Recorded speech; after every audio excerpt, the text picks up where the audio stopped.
প্রিয় শিক্ষার্থীরা, কেমন আছো? আশা করি সবাই ভালো আছো। বাংলাদেশ ধান গবেষণা ইনস্টিটিউট উচ্চ বিদ্যালয়ের অনলাইন ক্লাসে তোমাদের সবাইকে সুস্বাগত। সাথে আছে আমি মোহাম্মদ জিয়াদুল ইসলাম, সহকারী শিক্ষক গণিত। বন্ধুরা, আমরা নবম দশম শ্রেণীর শিক্ষার্থীরা, তোমরা দেখো আমাদের দ্বিতীয় অধ্যায় অর্থাৎ বীজগণিতিক রাশি, এই অধ্যায়ের ধারাবাহিক আলোচনার আজকে পার্ট 5-এ আমরা খুবই গুরুত্বপূর্ণ দুটি অনুসিদ্ধান্ত এবং তার প্রমাণটা আমরা শিখব।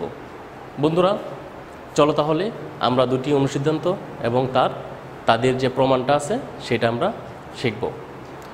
বন্ধুরা, তোমাদের বইয়ে দুটি অনুসিদ্ধান্ত যে তাদের যে প্রয়োগ বা তাদের যে প্রমাণ সেটা নিয়ে আজকে আমি কথা বলতেছি। এর আগে পার্ট 4-এ আমি তোমাদেরকে দুটি অনুসিদ্ধান্তে এবং একটি সূত্র এবং একটি অনুসিদ্ধান্ত তাদের প্রমাণটা আমি দেখিয়েছিলাম।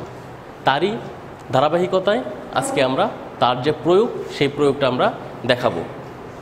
বন্ধুরা দেখো, আমি এখানে লিখেছি যে a + b + c = 0 হলে প্রমাণ করো যে a³ + b³ + c³ = 3abc। দ্বিতীয়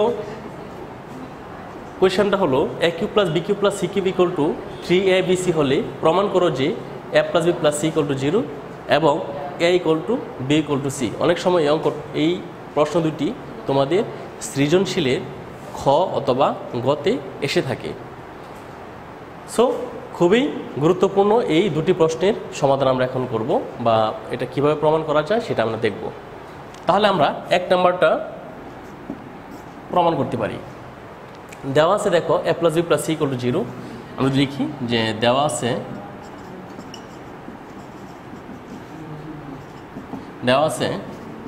a + b + c = 0। আমরা জানি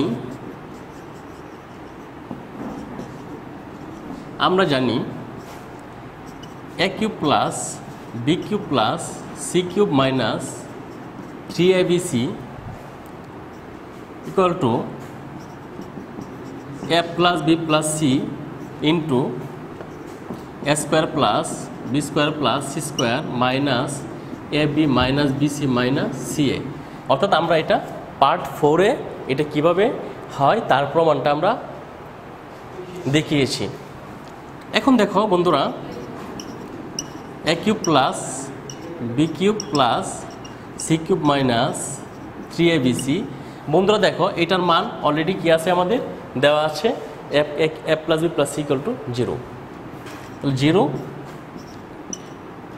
into a² + b² + c² - ab - bc - ca। তোমরা জানো যে 0-র সাথে কোনো কিছু যদি আমরা গুণাকারে থাকে বা গুণ করি তাহলে সেটার মান কি হয়ে যাবে, 0 হয়ে যাবে।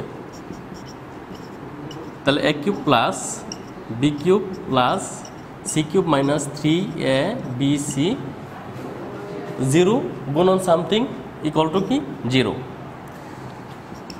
তাহলে দেখো আমরা লিখতে পারি a³ + b³ + c³ = 3abc। তাহলে আমাদের 1 নং প্রশ্ন যে 1 নং অনুসিদ্ধান্ত সেটা আমাদের কি প্রমাণিত হয়েছে। অর্থাৎ আমরা বলতে পারি যে a + b + c = 0 হলে প্রমাণ করো যে a³ + b³ + c³ = 3abc। ওকে, তাহলে আমরা লিখতে পারি যে প্রমাণিত। বন্ধুরা চলো এখন আমরা দ্বিতীয় নাম্বারটা প্রমাণ করে দেখাই যে a³ + b³ + c³ = 3abc হলে প্রমাণ করো যে a + b + c = 0 এবং a = b = c।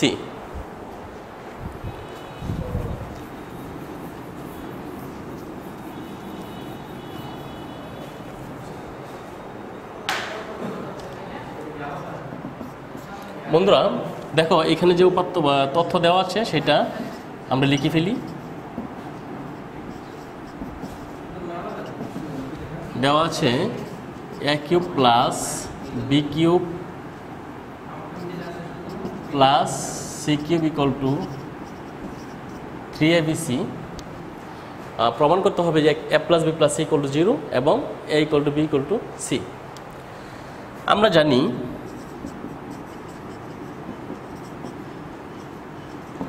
আমরা পার্ট 4-এ তোমাদেরকে দুইটা প্রমাণ আমরা শিখিয়েছিলাম, একটা ছিল সূত্র, একটা ছিল অনুসিদ্ধান্ত।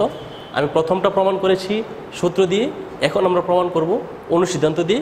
অনুসিদ্ধান্ত থেকে কিভাবে বিভিন্ন অঙ্কের সলিউশন করা যায়, বিভিন্ন অঙ্ক কীভাবে প্রমাণ করা যায় সেটা আমরা এখন দেখব। তাহলে আমরা দেখো অনুসিদ্ধান্ত আমরা পার্ট 4-এ যেটা শিখিয়েছিলাম সেটা হচ্ছে a cube plus b cube plus c cube minus 3abc equals to a plus b plus c into a minus b whole square plus b minus c whole square plus c minus a whole square. বন্ধুরা দেখো আমরা এখানে লিখতে পারি, যেহেতু এখানে দেওয়া আছে a cube plus b cube plus c cube equal to 3abc, তাহলে আমরা এখানে কী করতে পারি, মানটা আমরা বসিয়ে দিতে পারি। আমরা যদি এখানে লিখি সুতরাং 3abc মাইনাস 3abc, আমরা এখানে a cube plus b cube plus c কিউবের মানটি বসিয়ে দিয়েছি। দেখো a plus b plus C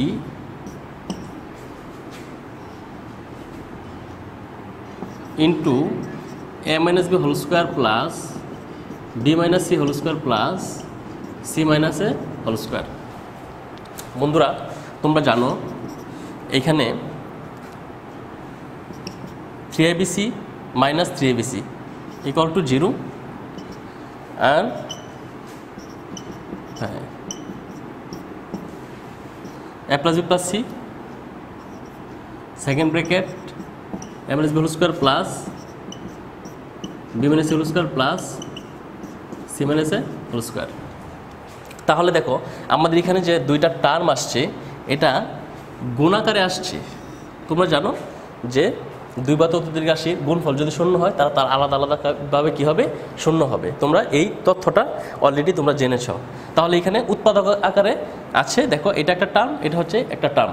তাহলে আমরা কি লিখতে পারি, কি a plus b plus c equal to 0, আবার লিখতে পারি এটা ইকুয়াল টু কি 0। ওকে, তাহলে আমরা এখানে আমরা লিখতে পারি হয় a plus b plus c equal to 0 হবে, অর্থাৎ যে কোনো একটা 0 হইলেই টোটালটা কী হয়ে যাবে, 0 হবে। এই কারণে আমরা সাধারণত এটা কী লিখি, এখানে হয় লিখি। এটার হয়টা ব্যাখ্যাটা অনেক সময় তোমাদেরকে দেওয়া হয় না, সাধারণত হয় এখানে এই কারণে লেখা হয় যে এই দুইটা উৎপাদকের যে কোনো একটা 0 হইলেই এটার মানটা টোটাল মানটা হয়ে যাবে কি 0। এই কারণে আমরা কী লিখি, হয় লিখি a plus b plus c equal to 0। তাহলে এটা আমাদের কি হয়ে গেছে বন্ধু, দাঁড়া দেখো এটা আমাদের অলরেডি একটা টার্ম একটা পার্ট আমাদের প্রমাণ হয়ে গেছে, a plus b plus c equal to 0। আমরা এখন দ্বিতীয় অংশটুকু প্রমাণ করব। তাহলে এখন লেখা আছে এত হয়, আবার এখানে আমরা যদি এটা অ্যান্সার লিখে দিই, আবার দেখো দ্বিতীয় অংশে আমরা লিখতে পারি অথবা এটা ইকুয়াল টু 0 হইতে পারে, এটা 0 হইলেও এই টার্মটা 0 হয়ে যাবে। আবার যদি এইটুকু 0 হয় তাহলেও কি হয়ে যাবে, টোটালটাই 0 হয়ে যাবে। তাহলে আমরা লিখতে পারি a minus whole square plus b minus c whole square plus c minus a whole square equal to কি 0। তাহলে আমরা এখানে আমরা পেয়েছি যে এটা ইকুয়াল টু 0 এবং এটা ইকুয়াল টু 0। এখন দেখো এটা তো সমষ্টি আকারে আছে, a minus whole square plus b minus c whole square plus c minus a whole square. তাহলে এখানে আমরা আরেকটা তথ্য আমরা জেনে নেই, সেটা হচ্ছে দুই বা ততোধিক রাশির বর্গের সমষ্টি যদি শূন্য হয় তবে তারা প্রত্যেকেই আলাদা আলাদাভাবে কী হবে, শূন্য হবে। দেখো বন্ধুরা, যদি a plus b plus a square plus square c square equal to 0 হয়, তাহলে a ইকুয়াল টু 0 হইতে হবে, বি ইকুয়াল টু 0 হইতে হবে এবং সি ইকুয়াল টু কী হইতে হবে, 0 হইতে হবে।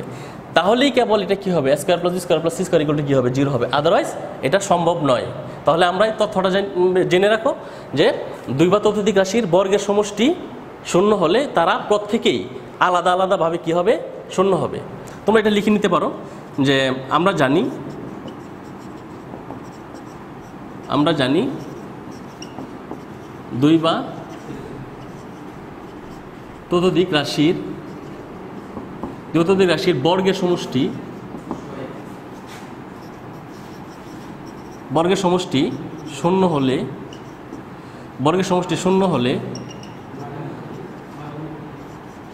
তারা প্রত্যেকে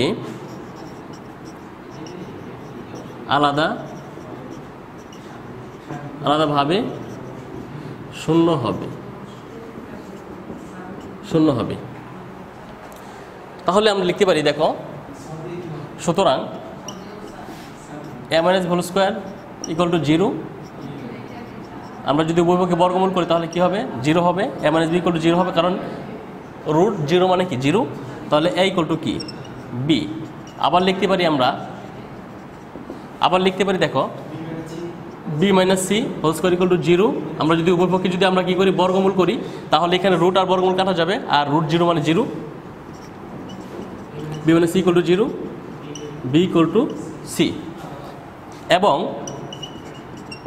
এবং c minus a whole square equal to 0।